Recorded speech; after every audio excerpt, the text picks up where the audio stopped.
Awesome. Welcome everyone to Cut the Curve. I'm Flip Man, and I'm honored to have Raj Campbell as my guest today. Welcome, Raj, back to the show. Glad to be back. For folks who don't know you, what is it that you do? Right, what does I do? My main thing is real estate. I'm a real estate developer. I started off as a real estate agent.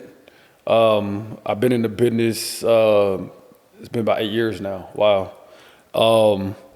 You're getting old. What are you, like 22? Right. Right. That's amazing. Yeah. I'm in my upper 30s, man.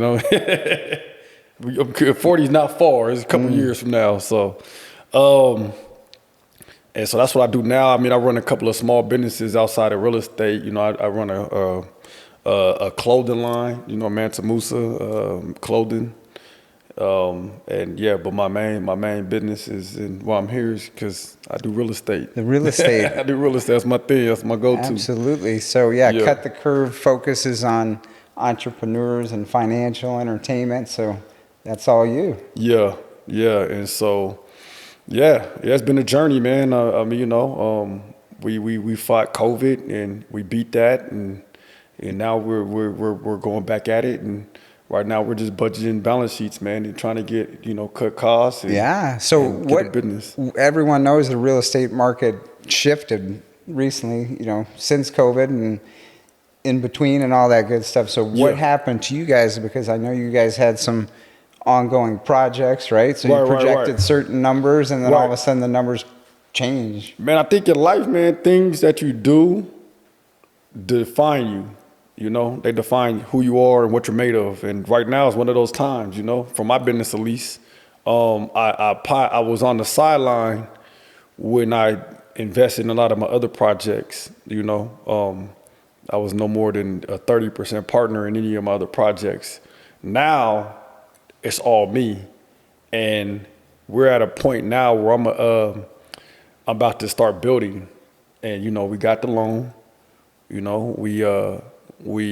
got the permits, we got the land, we got the team, but this is all you. You're running the show. This is all me. But I mean, I learned from the late great Joe Reese. Yeah, I remember our last podcast. I learned from the late great Joe Reese. Shout out to Joe. Shout out to Joe. And it really was crazy about Joe. I mean, a lot of things that Joe had. The main thing I gotta say is that Joe had kahunas, man. I know this is a pocket talking professional, but Joe had kahunas, man, and that's what got him. A lot of times, that's what made him a millionaire. Yep. That's what made him a millionaire. So, how did that relationship, was the mentorship? How did that happen? Because we talk a lot about mentors and how it cuts your curve to get where you're at now. Yeah. So think about Joe. I met Joe, really, it was more business when I first met him. We came to buy 5 units from Joe. He had a product he was building in Tempe called Newport.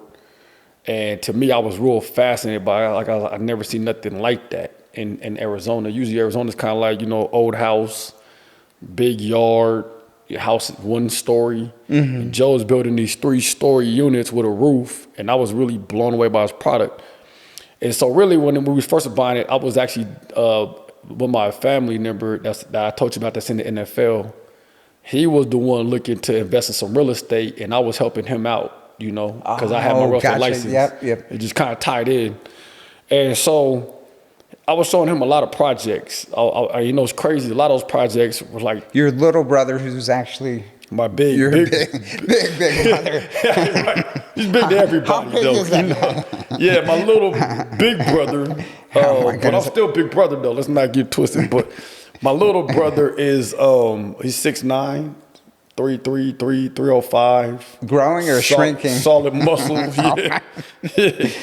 That's Calais Campbell. He's a legend out here with the Cardinals. Yeah, Calais is a legend out here with the Cardinals, man, and good dude. He was with the Cardinals. He's now with Baltimore, and right now he's actually he might not be back with Baltimore next year, man. It's a lot of stuff going on, man.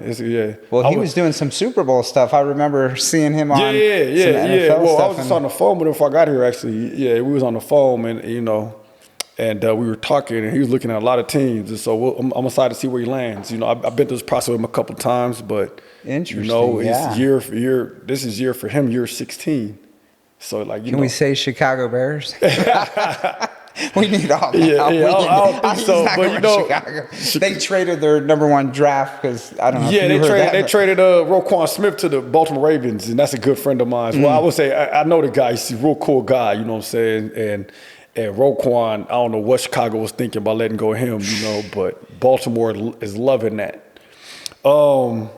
And so, yeah, just to tie it all back into what Joe was, you know, we looked at a lot of properties, but what Joe was It was building, unique. It sounds like it was a unique yeah, with Joe, product. well, yeah, because there was a couple of projects. You see, when you're buying real estate, you know, there's ways you look at it. Like, what does your buyer want? You know, and I was working with some other people, and you know, they were just all profit. And really, as a business, you should be thinking mostly profit. But I mean, a lot of times is, you know, and even when I was having conversations with Calais, it's like, you want to get value. You want to have something to be proud about. I think Right. That inspires you to keep doing business. I mean, even though some might be producing. Can you explain that? Like, what does that mean exactly? So when you let's look at investment property. Okay. So when I'm buying an investment property and it's 30 units and each unit's like 400 or 500 square feet and it's a whole bunch of tenants, yeah, rent's cheaper and they're going to stay rented, but there's going to be a lot more work involved in that process, you know. And you know, are you signed up for that? Are you built out for that? Yeah, so the numbers might look better on paper, but I mean, the time, the stress, and all that might take away from something else, you know. Mm-hmm. But if you have something that you're proud about, that's maybe a little smaller, a little easier to manage, maybe that will give you time to do other things, and you'll have more success with that. So I think that The creativity, that make it a passion project, right? You just don't want to throw something. I've done that before, and it doesn't sustain. You're going to go out. I think there has to be do your best. My dad always said, "Do the best your first time. Do the best you got." And I think creativity. There has to be a level of attraction with something. Like there has to be a level of some kind of connection with you to it. You know, that's stronger than just money. You know, I think it.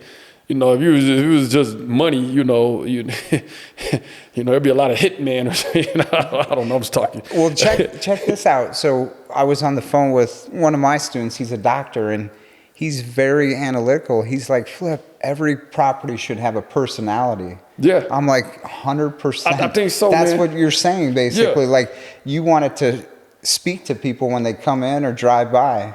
I think a business has to have a lot of pieces to it, right? That all need to make sense. But one of the pieces have to be is your connection to it, you know? I think with your connection to the business, then I think that the success is there. You feel me? The success can come from, you know, that segment's done, and then how well do I work with the team, and you know, all of those pieces tie in, and it can really draw a really good knot to have success. And so that's the key. I think that everything's connected. You know, I know I get philosophical when I'm on these shows. I love it. It's supposed to be about business, but I get philosophical. But I do believe everything is connected, man. You know what I'm saying? Like people, you know, if I hire a GC to do a job and he's great at doing his job, and year after year he has success, but let's say that his love life is jacked up, you know what I'm saying, and that might affect his work. You feel me? That's connected. Or, you know what I'm saying? You know, it could be a religion belief. I remember there's a football player that was Islamic, and he was going through Ramadan during training camp. And his religion could affect his economic. Man, you know what I'm saying? So how do you do that as a business owner, developer, like put the pieces together? Because you have to have synergy, and it starts at the top, right? The top. You're the one that funnels down into the. Yeah, so I think it's really what you do with your time. So you know, I look at. So I look at. I start backwards and I go back. You know what I'm saying? You know, you know, I'm not gonna say I start from death and go all the way back to today. You know, because I don't know when I'm gonna die. But I like to look at life like, okay, what is the year? You know what I'm saying? I'm not a corporation, but I'm gonna build my business like a corporation. You know, I'm gonna look at it like, you know, there's 4 quarters in a year. So I'm gonna divide the calendar up. I'm gonna get a big calendar with every month on it. I'm gonna divide that into 4s. And then I'm gonna look, okay, so quarter 1, what do we wanna do? You know what I'm saying? And I'm gonna write that Love out. it. You're taking like a football game, basically. That's how you gotta look at it, man. I gotta have like a game everything's plan. complicated. It's about a plan. It's a plan, and then I'd like to compete against my timelines. Like, how much could I push it? Like, exactly. You know? And then, I look at my week, and then in my week, I start thinking, okay, and you don't hit the measures a lot of times. Sometimes you don't, and that's okay. It was a book I read. I forget. I think it might have been Stephen Covey or one of them authors that said, like, most airplanes that take off are off track 95% of the time, but they usually land almost 90% of the time. They land on time and in the right location, and that's a little bit of life. So I miss a lot of deadlines. Yeah, nothing's perfect, and if you're trying for perfection, you're never going to get there, right? Especially with all the moving parts of real estate, like man. people. So what we're building, you're building high asset type of. We're in a business of building high assets. It's like sometimes the car business, especially with something like 2020 happened, it really it was a lot of imbalance that happened with that. Like everybody's talking about how the market went up. Well, now we're starting to experience the market kind of going down. And so I just think that the stability is not there. I mean, I think the instability is going to continue. I think that we're going to start off hot now. I mean, we start off real hot because, everybody was sitting at home, couldn't spend money. Even people who were terrible with money, and they was sitting home collecting money. So as the doors opened, they went out there and started spending money, and then the government pumped in a lot of money, and then real estate went through the roof, and there wasn't enough housing. You have all the people that want to buy houses in 2020, then in 2021, so you're adding all that in, and everybody's just rushing into the market. That imbalance caused a surge, and then you have a shortage of supply, and the supply chain being disrupted. And so then I think that now we're in a point where they had to stop the inflation. And so now they're clamping down. And I heard one of the Fed members, I forget which one, say that their number one fight is to bring real estate prices down. So we're under attack right now. Yes, it's just part of the game, So in your opinion, Raj, is it going to keep going down, the prices of single family homes? But you do more commercial, right? Your apartment buildings. And I'm not an economist too, so let's keep this clear. Right. This is all speculation. But I think it is all connected, so I had to do a little studying on it. But my personal opinion is the imbalance is going to happen. I mean, I feel like it's like, it's like a stick you're holding. One side goes up, the other side goes down. I think what's happening is the market's going to keep going down. I don't think we saw even close to I think we saw the beginning of the worst of it. And so I think for the next 6 to 12 months, I think it's about to get really bad. That's my opinion too. Right. But when it does get bad, what happens? You know what I'm saying? The government's going to lower interest rates, and then they're going to start pumping money back into the market. And I think we're going to have a surge of inflation, which is even worse than we had previously. And I think that's going to go on for a little while. So it's going to take some time to get this imbalance. It is. But we had the imbalance happen with COVID. No one anticipated that. So that's where the imbalance happened. But for those firemen, teachers, those service workers, it's amazing. Now they could buy properties. A couple years back, at least in Arizona, they were getting beat out because there was multiple cash offers, and it was last year, solely unfair. My brother's a firefighter, and he was looking hard for a home. And he just could not find a home. Every time he put an offer in, it was like 4 offers. So that's what we're talking about, getting it back to normalization. And without having to make a rush decision. That's going to be your family home. You're not going to want to rush into those things. And that's the thing. But I think it's going to get worse. I think that a lot of small businesses are developers like myself. I mean, that's kind of the backbone of America, in my opinion. And so I think that it's going to get worse because right now, to be honest, even with the assets I got, I couldn't get a $2.5 million loan today.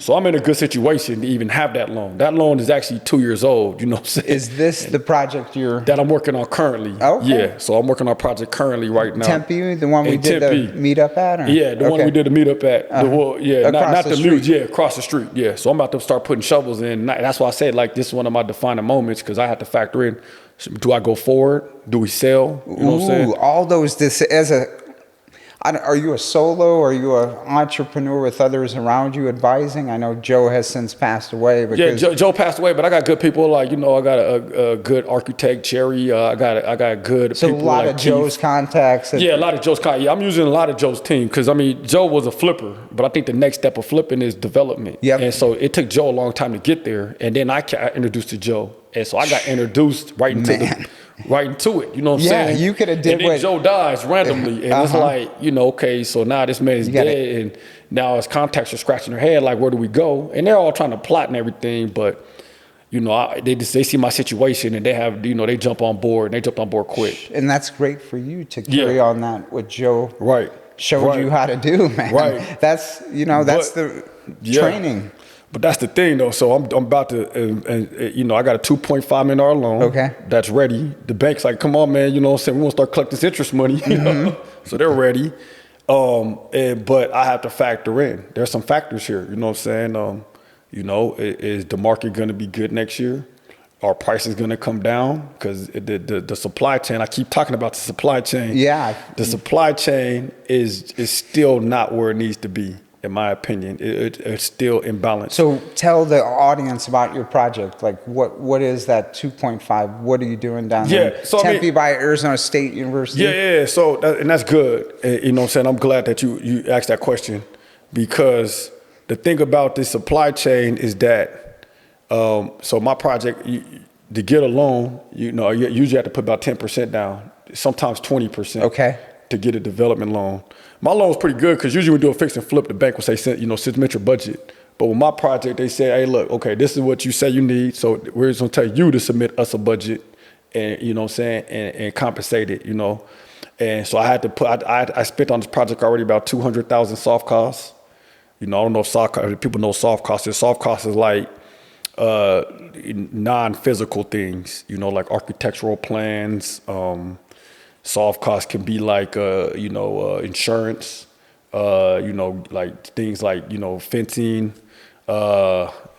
permits. Okay, so all that gets done before Yeah. anything and that happens in commercial development. Yeah, you got to have all that done. I mean, to get through the city, you got to have all that done. You know what I'm saying? Gotcha. So just that alone is probably, if you've never done it, it's probably, thank God for Joe, right? Yeah, yeah. Did you learn that from him or someone around him? I'm still learning. Like, yeah, it's probably like there's changes and like. Yeah, it's never ending. I'm still learning. Yeah. And so I think that the key is that, so I'm still learning. And so those soft costs have to be paid. And so then the bank will pay for your hard costs usually. That soft cost, they come out to about 10%. So they'll let you pay 200, 250? Yeah, so the bank will usually have you cover the soft costs, and then they cover the hard costs. Because the hard costs is easier to measure, they could do inspections and stuff like that. Gotcha. But soft costs is kind of hard for them to measure. It's just kind of taking your word and, and your paperwork. But when it comes to hard costs, they can send inspections in and stuff like that.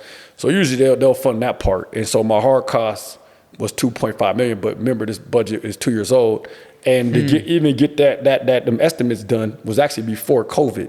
Ah, and okay. So now I have Do they typically take this long, these projects, or was it because of the? I was new. I was new to doing it myself. Yeah. And so yes, they do, but usually you don't get the loan right away. Usually you wait, because the loan has an expiration date, and on top of that, the loan also has you have to pay for insurance, and insurance will charge you every year. And so insurance alone, I paid $93,000 year to date.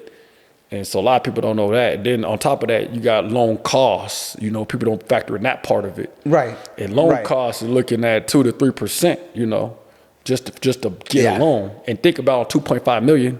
That's a lot of money, And then you got to factor in insurance. A lot of people make this mistake. I mean, a lot of people make this mistake. Listen up, guys, because that's why we're here for. Yeah, I'm giving out the gym today. Yeah, today they're getting their money's worth.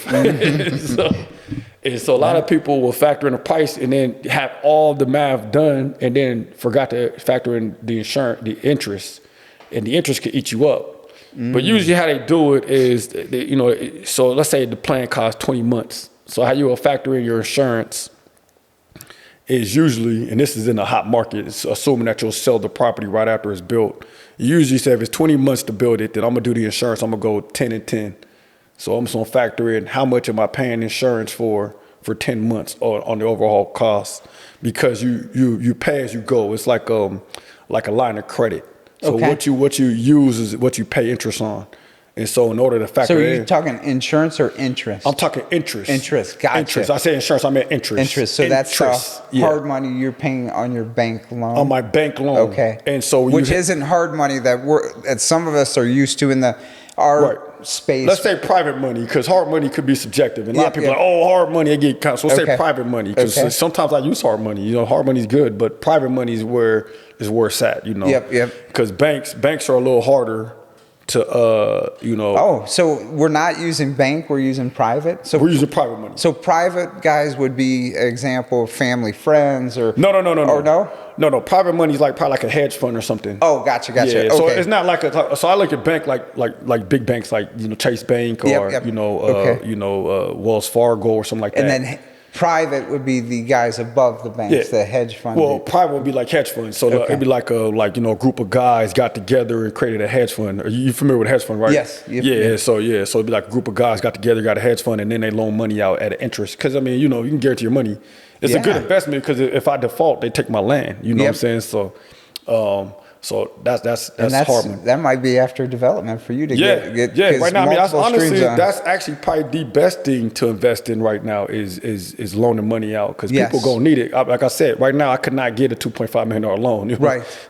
You need probably more than $2.5 million in assets to get a $2.5 million loan. They make it tough. They make it when the interest rates rise. Nowadays. When interest rates rise, they make it very tough because they're trying to discourage people from pumping money out there. So.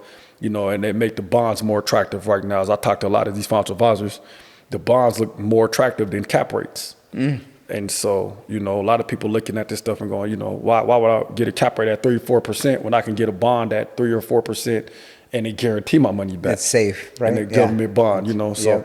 And that's what they're doing. And I think they're burning bonds. I don't know how they get money out of the system, but I heard that they burn those bonds is what I hear. I don't know if I'm not an economist again, but and so they're just kind of taking like a balloon and deflating the money out of it. You know what I'm saying? Right. It's too much money out there. So they really trying to take the money out. And so that's how they're doing it. And so we're seeing a lot of Middle Eastern, a lot of money from other countries are coming. Yeah. Here. America is attractive, man. Yeah. You'd be amazed, man. I travel a lot. A lot. You ever look at my Instagram, which is Raj Campbell, at Raj Campbell. Are you posting a lot on there nowadays? Yeah, you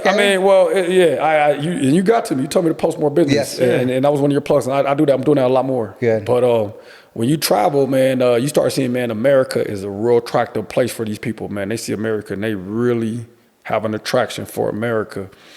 And so it attracts the best in the world, And so I think it's gonna stay hot.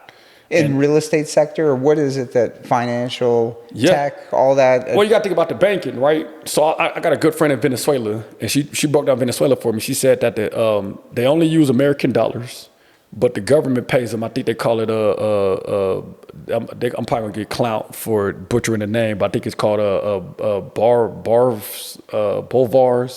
So Bolivars, their currency name. And so she said that the government pays you in Bolivars, which is she said equivalent to $6 a month. But she said to go to the grocery store and go buy groceries, you only take American dollars, and she says it's like $150 every time you go to the grocery store. So it's even more expensive than American grocery stores, and just because they have such an imbalance in Venezuela. And so them type of systems don't work. Right. And, and then on top of that, you got a banking system. Well, I'm in Colombia, I go to the banking system, and then, I go to the Colombian bank, so I don't trust that bank. You know what I'm saying? And so we're not used to that in America. You just go to the bank and everything is trustworthy. But she's like, no, don't trust that bank. And I'm like, interesting. Use this bigger bank. And so I started to see the value of banks. I see the value of the balance of currency and the government. And these type of things attract people, with your investment dollars. And so I kind of get why people come to America. I mean, if I'm investing in Venezuela and then 3 years later, my money's not worth nothing because inflation went so high. Plus government, war, whatever. Yeah, then you got that. Corruption. Yeah, then you got that. I can't say much because America almost went through that too. I don't want to get into politics, but yeah. So at the end of the day, they got a more stable government in America than they do in a lot of these other countries. And so that helps America out a whole lot. So there's a lot of things that attract people to America, and I think that's what makes in real estate something that's not getting it's not growing. Really, with things happening, it might be shrinking. You know what I'm saying? And so it's really important that real estate is really what makes America. And a lot of money is still sitting on the sidelines. They're going to come in and swoop up these properties that drop drastically for sure. Yeah. You know what I'm saying? That, you got to think, man, like, what makes Egypt great? Like, what makes you want to travel to Egypt? That's a question. Oh, to me? Okay. Yeah, what makes you want to travel to Egypt? I mean, Dubai, all that stuff is big. And well, like, they got the pyramids, correct? Yeah, that's what attracts you to Egypt. Okay. I mean, what is the pyramids? Pyramids is real estate. You know what I'm saying? You feel me? At the end of the day, it's an attractive real estate. Yeah. You know, and it's unique, you know? Yeah, and so that's what brings you there. And so I felt like, I think the key is to have attractive real estate, you know what I'm saying? And That goes back to the first thing that we started talking about, you know, the uniqueness, something that's personality, I think you're saying. Yeah, I mean, and it's all connected, you know what I'm saying? I think we live in a world that's all connected. And so, but I think, you know, and this is not to just be hyping up America, but I mean, there's good things to invest your money in America, and this is what I look at. And yeah, even in Miami, like my brother trying to push us to. I keep hearing about Miami. I'm going in May. Actually, okay, yeah. Miami's nice. Miami's real nice. Yeah, the innovate, like everything, right? The food, the culture, So my brother bought. I'm gonna put a little bit of his business out there. He bought a 3-point. Hey, listen, we're not saying anything bad about Calais. Yeah, he's a big dude. Yeah. You don't want to mess with Calais. No, yeah, he's a big dude. It's all good stuff, Calais. Yeah, Calais is a good guy. Real good guy. Yeah, but he bought a $3.5 million condo in Miami, you know, and now it's worth I think it's worth almost $6 million, just instantly. When did he get that? Yeah, because he bought it when they were developing it. So yeah, it was a super good investment. Yeah, but being in Miami, because I got to stay there, you know, he be kind of giving me some static about it, because I'm always trying to, every time I go to Miami, I'm trying to stay there. I would be too. He be giving me some static about it. It's either there or right. the Motel 6. You wake up and the ocean is so beautiful out there, you know what I'm saying? And so, I mean, Calais is, and Calais, you know, this is later in his career, like now, you know, he's really starting to get the fruits of working hard in NFL. But yeah, so after what, 16 years? Yeah, 16 years. See that, guys? I mean, even an NFL All-Pro. Yeah, I mean, it's not legend. It's not easy. Like, he's finally enjoying the fruits. The NFL is not for long. That's how they look at it, right? And so you got money, but it ain't for long. And average you see NFL, that all the time. And the average NFL player only, you know, I mean, I think the minimum is now $400,000 or $500,000. It's not a lot, and most people are making that. And most careers only last 3 years. 3 years. That's 3 years. Crazy. Like if you add it in, because I think starters are 4 to 5 years, and then non-starters are 2 to 3 years. What's the difference between a 16-year NFL vet and a 4-year vet? They have the same talent coming in, right? Look, like what I always say about my clubs, our saying, our slogan is, you know, it ain't what's on you, it's what's in you. And so I think that him to be in the NFL that long, I'm big brother. I kind of set the, you know, I kind of set the tempo for the whole family, I feel like, but definitely with my brothers, you know, and that brother, I always tell him, man, that ain't what's on you, it's what's in you. Man, and that's a great saying. That's what makes that's what makes him great out there in football and what he's doing. And I met Brian Carrington lately. Have you met Brian? He came over from TCU. Yeah.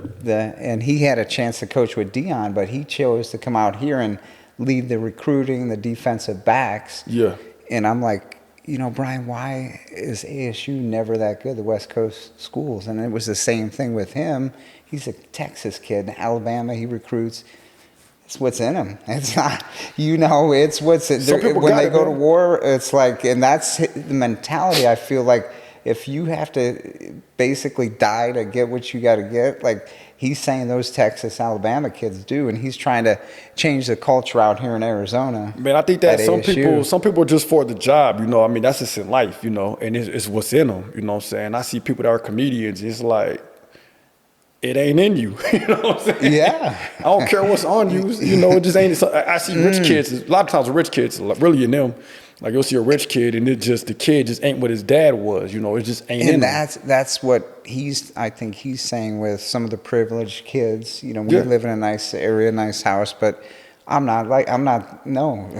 When you have money, that's not your challenge. I mean, you know, are you going to hustle harder? Are you going to practice longer? Are you going to stay more focused? Are you going to be distracted by the other things other people are distracted by? Are you going to sacrifice that to get what you want, man? It's really what's your end goal? I always tell my kids, what do you want? Like, Yeah, you know, that's key. You got to think about like what is the are you end going to goal? work late? Like, Are you yeah, gonna you got to sweep floors, do whatever it takes. I think some people just love it, man. Some people just love being in the gym and just, you know what I'm saying? I Some freaking people, love that stuff. some people just love like pumping iron yeah. and just, you know, some people love it, man. Some people love just like, you know, like Warren Buffett. You know, Warren Buffett said if he was, you know, born 3,000 years ago, he'd be some animal's lunch. You know what I'm saying?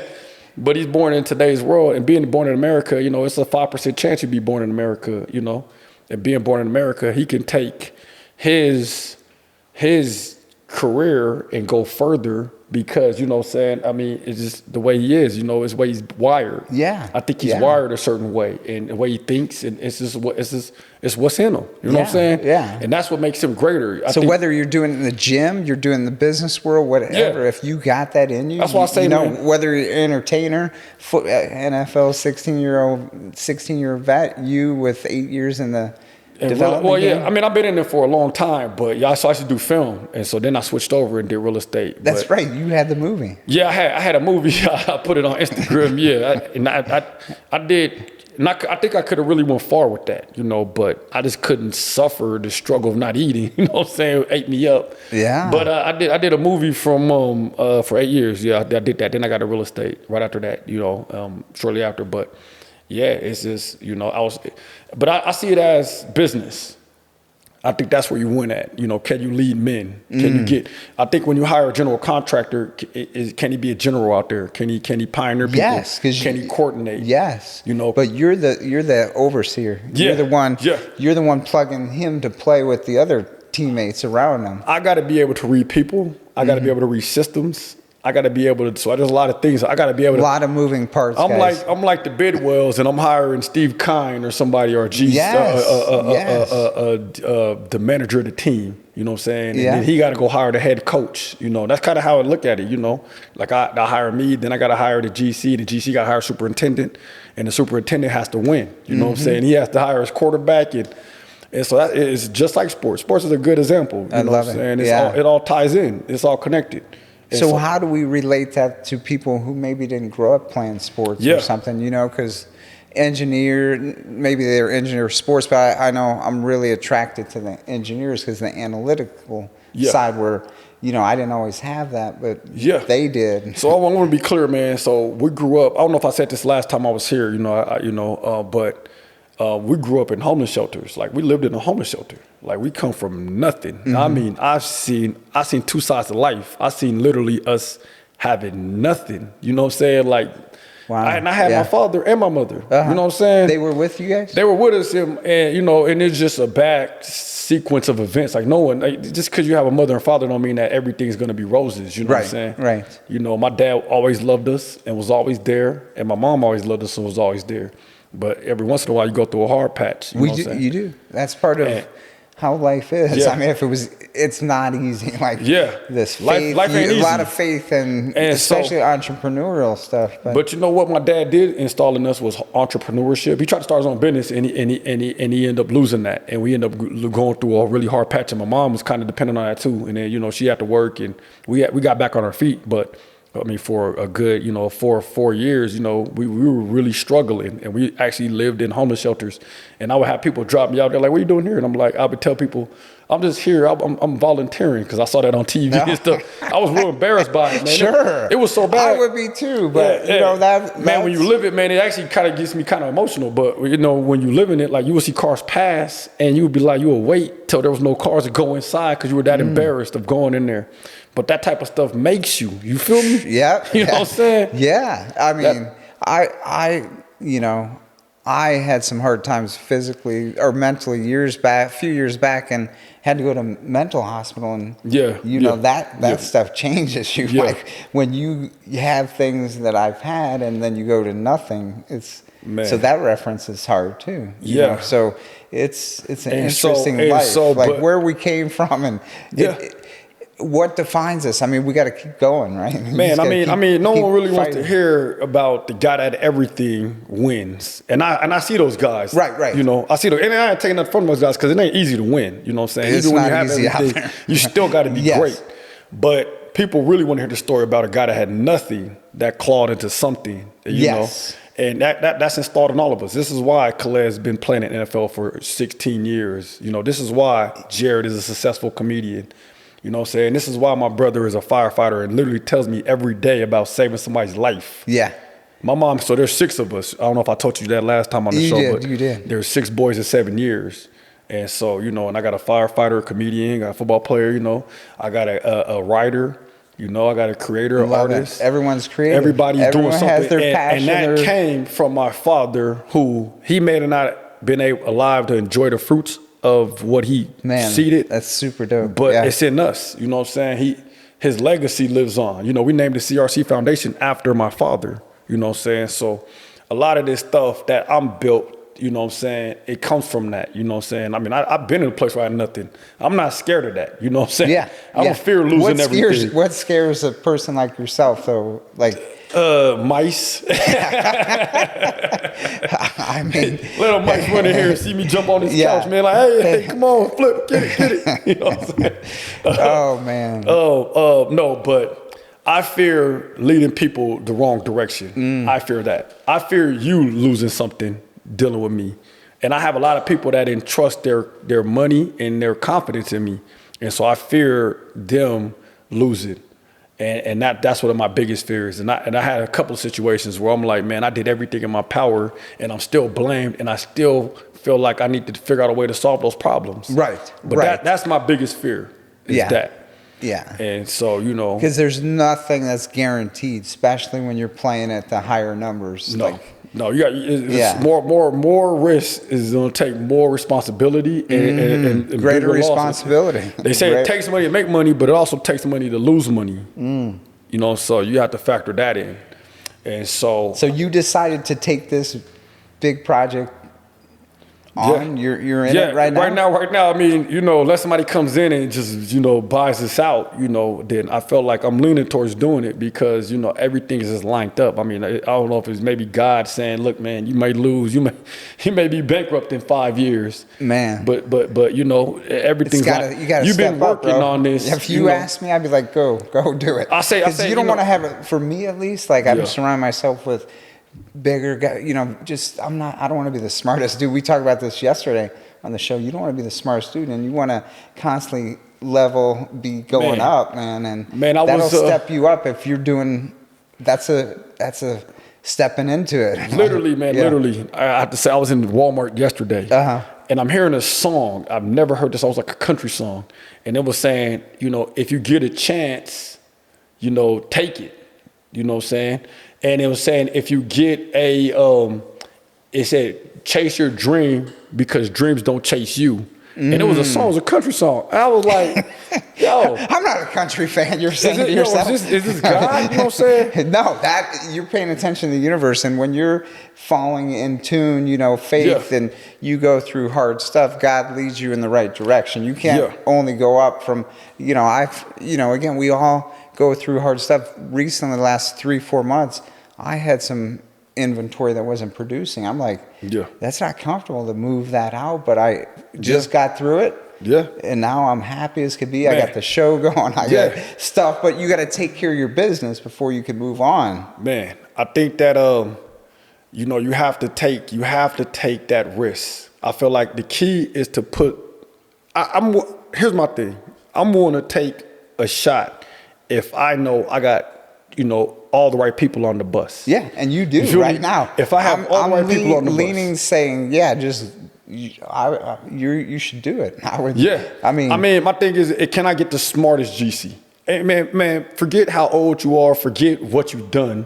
Are you the smartest guy? You know what I'm saying? Yeah. I get it, because I'm all for experience beats talent. I'm all for that. You know what I'm saying?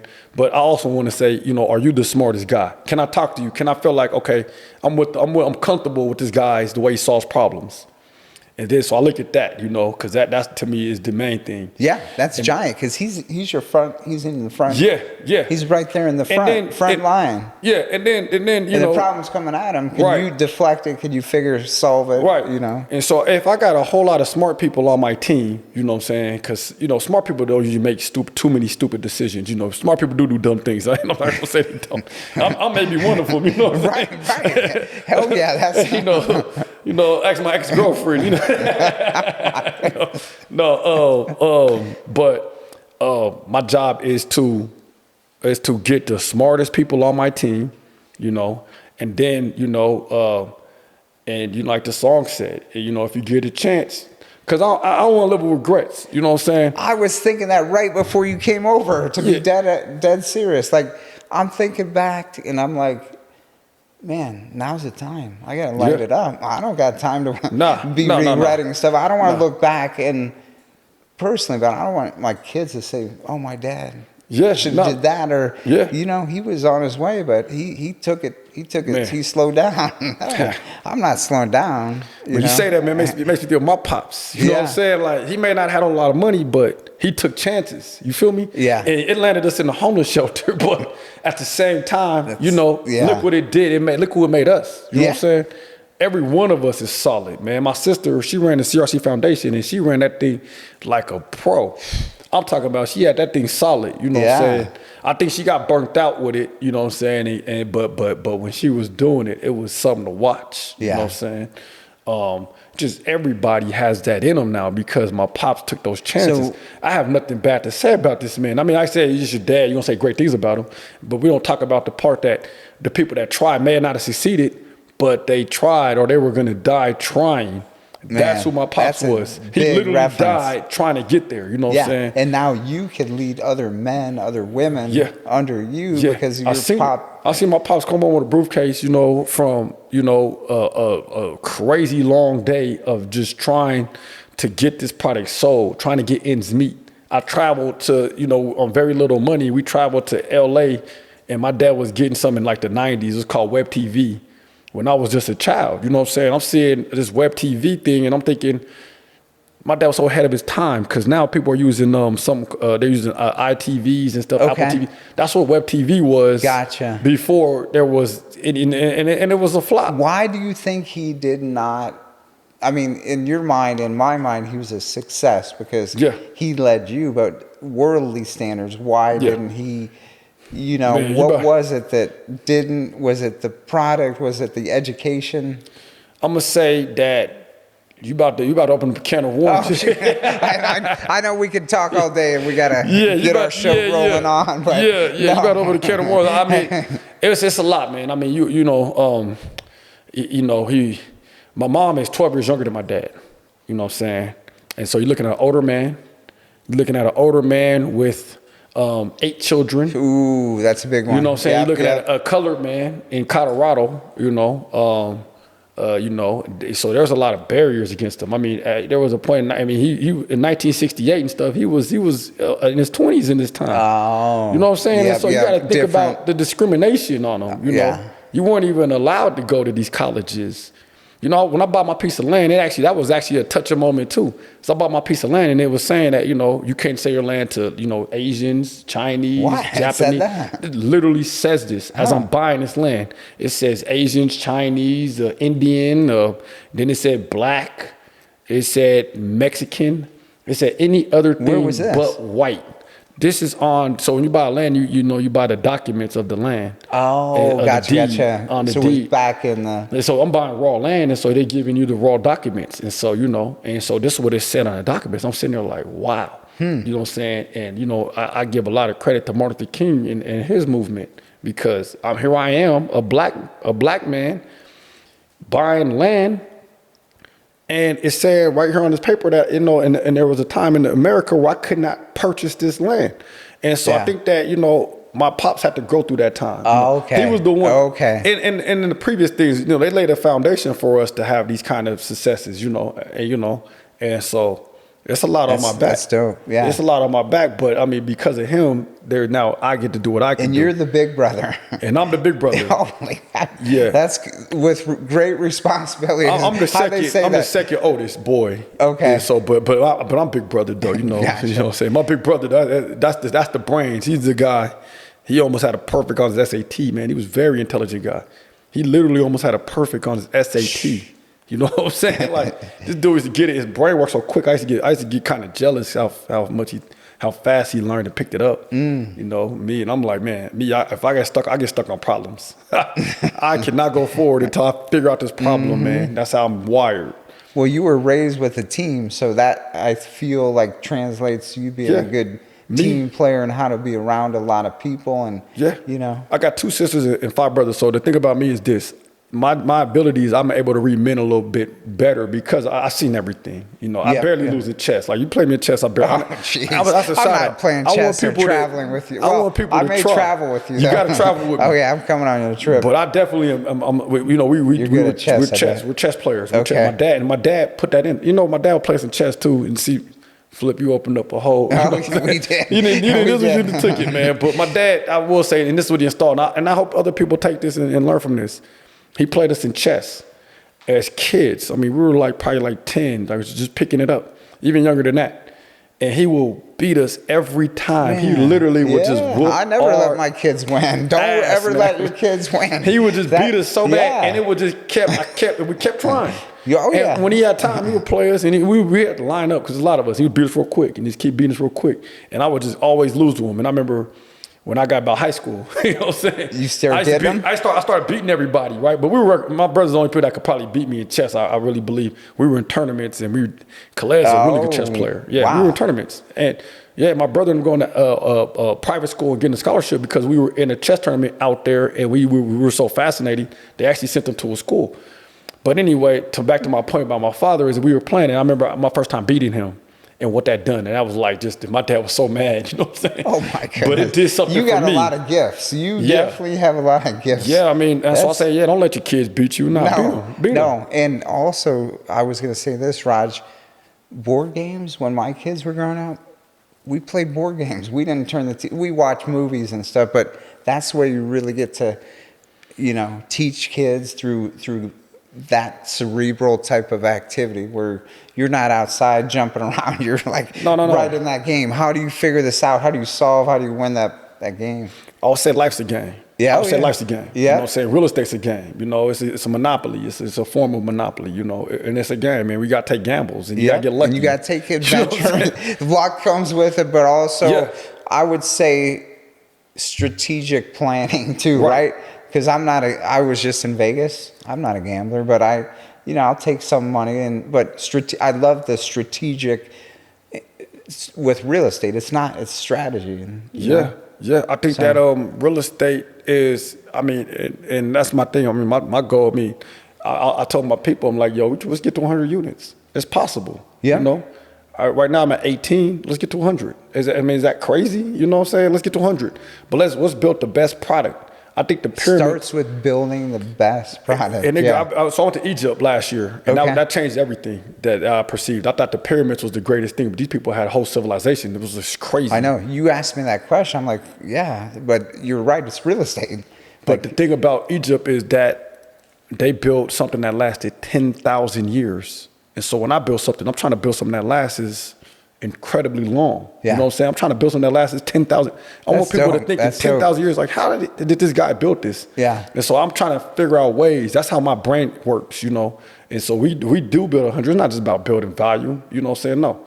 It's about building quality. Yeah. That's the key. That's what's going to keep me around. It's quality, you know? Yeah. And then efficiency. How do we do it at the right price? My father had a brake and muffler shop in Gary, Indiana, and it was called Quality Brake and Muffler. Yeah. So quality. And my company is called Montage Quality. So everything we do, we want to do quality work.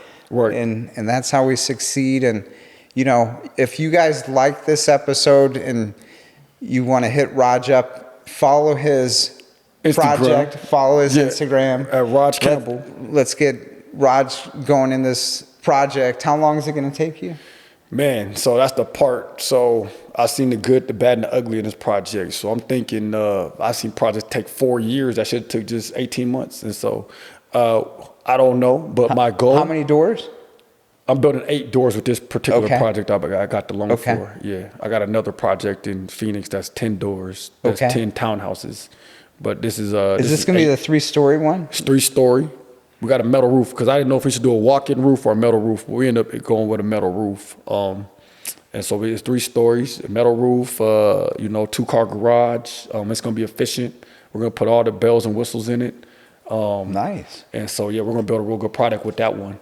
And so I'm hoping that we can get it built in 16 months.